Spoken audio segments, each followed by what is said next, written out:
नमस्कार दोस्तों, आज फिर आपका स्वागत है क्राउन इमिग्रेशन के यूट्यूब चैनल पर। तो आज की हमारी जो डिस्कशन है वो है एमबीबीएस इन जर्मनी।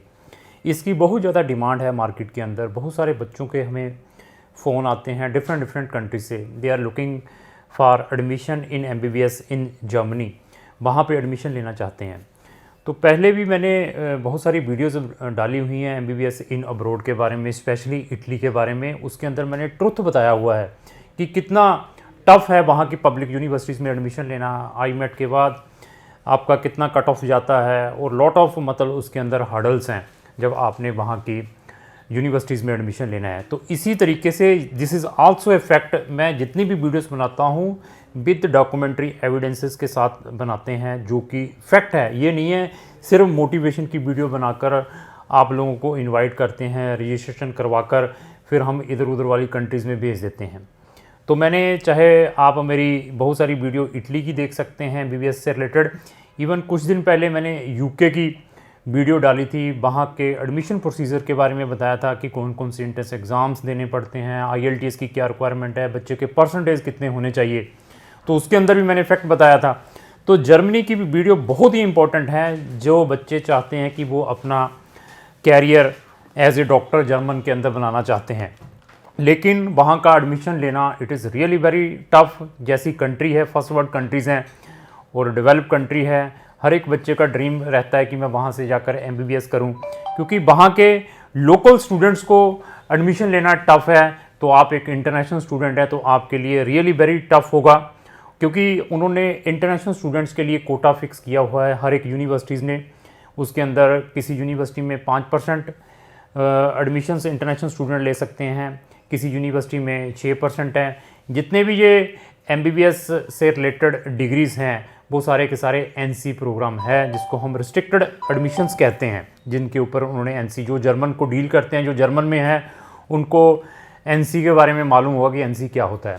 तो सबसे पहले आपका आता है परसेंटेज। तो जितनी भी वहाँ पर पब्लिक यूनिवर्सिटीज़ हैं, वहाँ पर टोटल 39 पब्लिक यूनिवर्सिटीज़ हैं जो कि इंटरनेशनल स्टूडेंट्स को टोटली फ्री ऑफ कॉस्ट एक तो एमबीबीएस प्रोवाइड करते हैं। अभी फ्री के नाम पर दबा आप सतीश को फ़ोन करना स्टार्ट कर दो कि सतीश के पास ही वहाँ की यूनिवर्सिटीज़ के टाई अप है, इन्होंने कहीं इमीडिएटली एडमिशन करवा देना है। ऐसा नहीं है। आपकी प्रोफाइल के ऊपर एवरीथिंग डिपेंड है, आपकी प्रोफिशेंसीज़ के ऊपर एवरीथिंग डिपेंड है। मैं तो आपको असिस्ट करूँगा किस वे से आपका मैंने वहाँ की यूनिवर्सिटीज़ में एडमिशन अप्लाई करना है, किस वे से आपका मैंने यहाँ से वीज़ा अप्लाई करना है।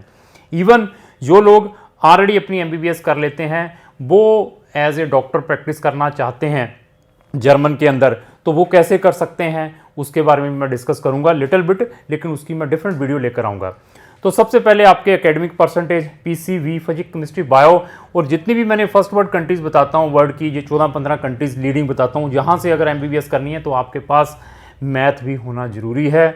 और सुपर मेडिकल वाले स्टूडेंट को वो they are giving the preference, क्योंकि वहाँ पर आपने जो भी एंट्रेंस एग्ज़ाम्स देने हैं तो उसके अंदर मैथ भी आना है। तो सबसे पहले आपके परसेंटेज, और आपके परसेंटेज मतलब नॉट लेस देन 90% से कम नहीं होने चाहिए, 90% चाहिए, क्योंकि कंट्री ऐसी है।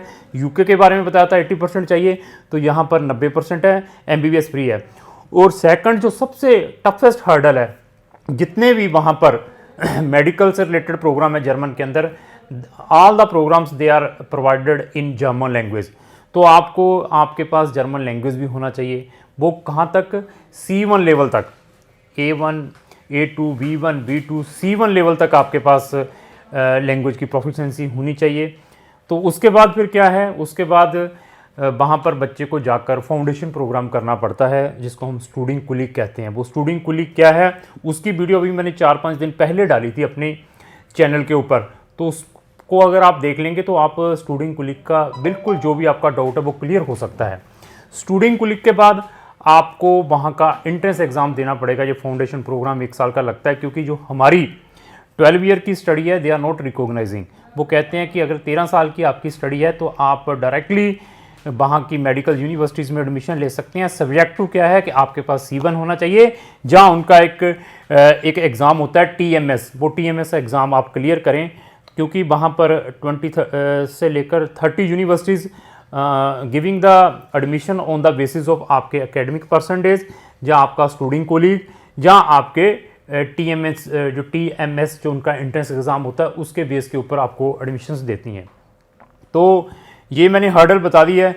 तो अभी बच्चा कहता कि इसके अंदर तो बच्चे के 2 साल वेस्ट होंगे। एक तो उसको लैंग्वेज सीखनी पड़ेगी, 1 साल C1 तक पहुंचने के लिए लगेगा, फिर 1 साल का फाउंडेशन लगेगा, और उसके बाद फिर TMS एग्ज़ाम है, वो क्लियर होने के बाद फिर उसकी बेचारे की MBBS स्टार्ट होगी जर्मन के अंदर। तो टफ बहुत है। अगर आपने एडमिशन लेना है तो क्राउन इमिग्रेशन आपको असिस्ट कर सकती है, लेकिन सारा कुछ खुद आपने क्लियर करना है। तो हमारे पास जो 39 वहाँ की पब्लिक यूनिवर्सिटीज़ हैं उसमें हम आपको असिस्ट करेंगे, और बच्चा जो अपनी लैंग्वेज है A1 से लेकर C1 जर्मन में जाकर भी सीख सकता है, उसके लिए भी हम वीज़ा में हेल्प करेंगे। फिर उसके बाद स्टूडेंट कोलीग वहाँ की जो पब्लिक कॉलेज और यूनिवर्सिटीज़ है उसके अंदर हम प्रोवाइड करते हैं। आपको सिर्फ लैंग्वेज की फ़ीस वहाँ पर जाकर पे करनी पड़ेगी, वो भी हम आपका एडमिशन वहाँ की जितने भी गवर्नमेंट यूनिवर्सिटीज़ हैं या कॉलेज हैं उसके अंदर आपका लैंग्वेज का भी एडमिशन करवाएंगे। अगर आप वहाँ पर लैंग्वेज गवर्नमेंट या वहाँ के जो कॉलेजेस हैं या यूनिवर्सिटीज़ हैं उसमें सीखते हैं तो उसकी भी फ़ीस इकोनॉमिकल है। उसकी फ़ीस 3,000 से लेकर 4,000 यूरो तक की आएगी जो आपने C1 तक की देनी है। उसके बाद जो आपने स्टूडेंट कुलीग करना है, फाउंडेशन प्रोग्राम करना है, वो टोटली फ्री ऑफ कॉस्ट है वहाँ के गवर्नमेंट यूनिवर्सिटी और कॉलेजेस में। उसके बाद आपने जो TMS का एग्ज़ाम दे दिया है, जो आपके स्टूडेंट कुलीग है, इसके भी 5 टाइप है स्टूडेंट कुलीग के। आपको M टाइप का स्टूडेंट कुलीग करना पड़ेगा। जितने भी मेडिकल स्टूडेंट हैं उनको M टाइप का करना पड़ेगा। जो आपके स्टूडेंट कुलीग के परसेंटेज आते हैं जिसको हम FSP एग्जामिनेशन कहते हैं, FSP एग्जामिनेशन का जो सर्टिफिकेट मिलता है उसके परसेंटेज, आपके एजुकेशन के परसेंटेज, उसको देखने के बाद वहाँ की जो यूनिवर्सिटीज़ है आपको सीट एलोकेट करती है।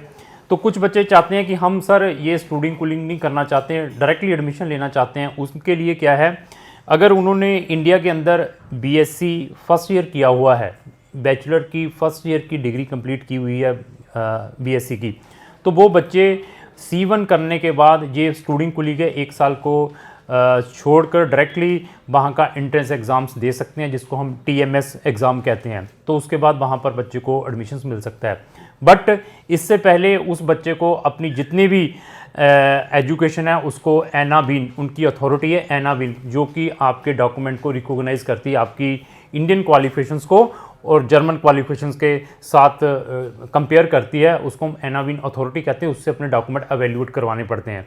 जितनी भी ये अथॉरिटीज़ हैं हम उसमें आपकी हेल्प कर सकते हैं। उसके बाद वे 6 ईयर की MBBS है। 6 ईयर की MBBS करने के बाद फिर स्टेट एग्ज़ाम्स हैं, जैसे यहाँ पे नेक्स्ट एग्ज़ाम है बच्चे को देना पड़ता है, चाहे उसने इनसाइड MBBS की है चाहे उसने आउटसाइड MBBS की है। तो इसी तरीके से जब आपने एज ए फिजिशियन वहाँ पर एज ए डॉक्टर प्रैक्टिस करनी है तो आपको वो ये स्टेट का जो एग्ज़ाम है वो क्लियर करना पड़ेगा। तो उसके बाद फिर आपको अप्रोवेशन लाइसेंस मिलेगा। ये अप्रोवेशन लाइसेंस क्या है? अप्रोवेशन लाइसेंस आपको जैसे MCA medical council of India आपको लाइसेंस देती है प्रैक्टिस करने के लिए एज ए डॉक्टर, तो वहाँ पर भी जो स्टेट अथॉरिटीज़ हैं, क्योंकि वहाँ पर स्टेट का डिफरेंट टाइप की जितने भी उनके प्रोविंस हैं जहाँ उनकी स्टेट्स हैं वो अपने अपने मेडिकल के डॉक्टर्स के लिए एग्ज़ाम्स कंडक्ट करवाती हैं। उसके बाद फिर अप्रोवेशन का आपको लाइसेंस मिलता है। ये जो अप्रोवेशन का लाइसेंस है वो भी डॉक्टर ले सकते हैं जिन्होंने MBBS किसी भी कंट्री से की है और they are looking for practice as a doctor in Germany. तो उनको लिए भी C1 पहले क्लियर करना पड़ेगा। C1 के बाद वो डायरेक्टली अप्रोवेशन एग्ज़ाम क्लियर करने के बाद एज ए डॉक्टर प्रैक्टिस कर सकते हैं। तो अगर आपने MBBS किसी भी कंट्री से की है, वहाँ पर एज ए डॉक्टर प्रैक्टिस करना चाहते हैं तो आप क्राउन इमिग्रेशन से संपर्क करें। क्राउन इमिग्रेशन आपकी हेल्प कर सकती है। हमारे पास बहुत सारे ऑप्शंस हैं जर्मनी के अंदर भी।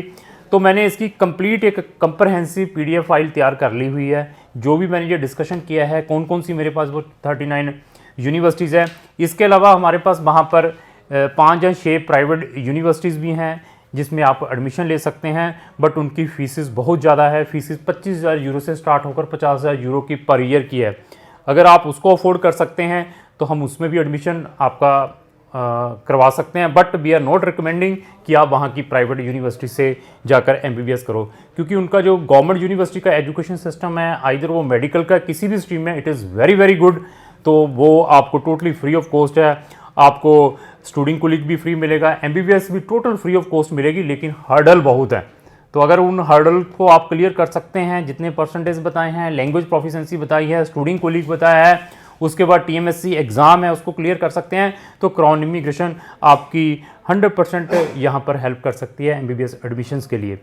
तो जर्मन से रिलेटेड और एमबीबीएस से रिलेटेड हमारी बहुत सारी वीडियोस हैं हमारे चैनल के ऊपर, अगर आप उनको भी देखना चाहते हो तो मेरे चैनल को ब्राउज करके देख सकते हैं। लास्ट में मेरी यही रिक्वेस्ट रहती है, अगर आपको जो मेरी वीडियो चली तो लाइक एंड शेयर करना ना भूलें। Thank you.